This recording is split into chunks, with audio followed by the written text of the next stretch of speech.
Good afternoon, Jets Nation. Welcome to the Jude Jet Show, and today I'm going to be breaking down the Jets tight end room. So without any hesitation, let's get started.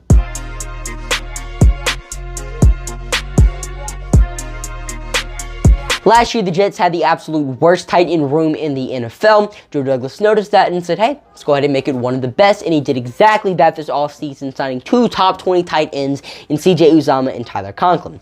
Now, I really like the Uzomah signing because, yeah, he's a good receiving tight end. 493 yards and 5 touchdowns last year, and he's pretty much put up stats like that his entire career. He's also a solid blocker as well. But the main reason I'm excited about Uzomah is because what he brings to our team as a leader. He was one of the main reasons Cincinnati made it to the Super Bowl last year because of what he did in their locker room. So to have a voice and a veteran like Uzomah in our locker room is going to be so beneficial to our team. I mean, having two really good veterans in Uzomah and CJ Mosley is going to do a lot for our young team, and glad we have voices like them in our locker room. I really like the Tyler Conklin signing as well. I mean, before 2021, he really didn't do much in the NFL, but he was in Kyle Rudolph's shadow, became the starter this past year, did not disappoint. I mean, as I said earlier, almost 600 yards, 3 touchdowns. I mean, those 600 yards probably would have been the most by a Jets tight end probably in our franchise history.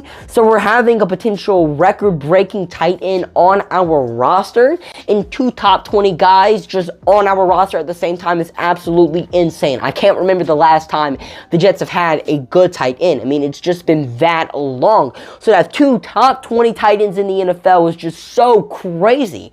But, I mean, this is just going to be so beneficial for Zach Wilson. I mean, last year, he did not have a big body tight end to throw it to. He didn't have a guy he could rely on in the red zone on short yardage situations. And now he has not 1, but 2 guys he can depend on for those 2 areas. And they might have a 30-yarder every now and then as well. So really good job by Joe Douglas getting 2 top 20 tight ends in the NFL. And then in the 3rd round in this year's draft, we drafted Jeremy Ruckert out of Ohio State, who is, in some people's boards, the best tight end in this year's draft, and if he's not the best, he's definitely the 2nd best. I'm still kind of confused by this Ruckert pick because we do have Uzomah and Conklin, but I guess this adds insurance to our future. I mean, we don't want our tight end room looking like what it did in 2021.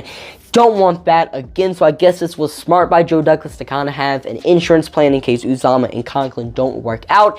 And we are interested in Larry Ogunjobi and Quan Alexander, so going with a Perion Winfrey or like a Leo Chenal there really doesn't make sense now that I'm looking back on it.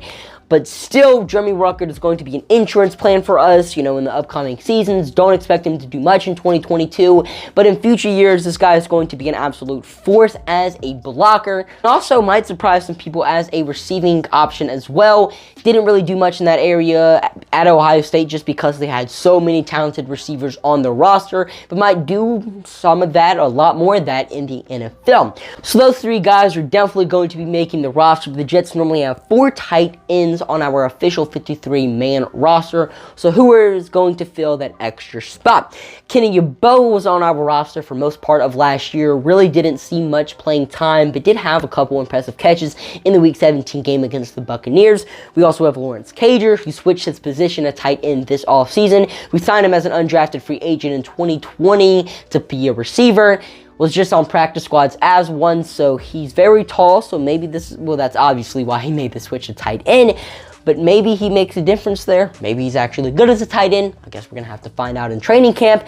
And then we have Trevon Wesco, who we pretty much use as a fullback. We have Nick Baldwin now, so I really don't see the use in Wesco. I mean, this dude did literally nothing for us as a tight end. I don't think ever had more than 5 catches in a season, so he's definitely going to be getting cut. So out of Yeboah and Cager, I feel like Yeboah is going to make the roster just because he was on it for most of last year, and I believe he can play special teams as well. You know, Cager, unless he's beefed up, I just really don't see as a tight end in the NFL. But if he did beef up, I feel like he might surprise some people.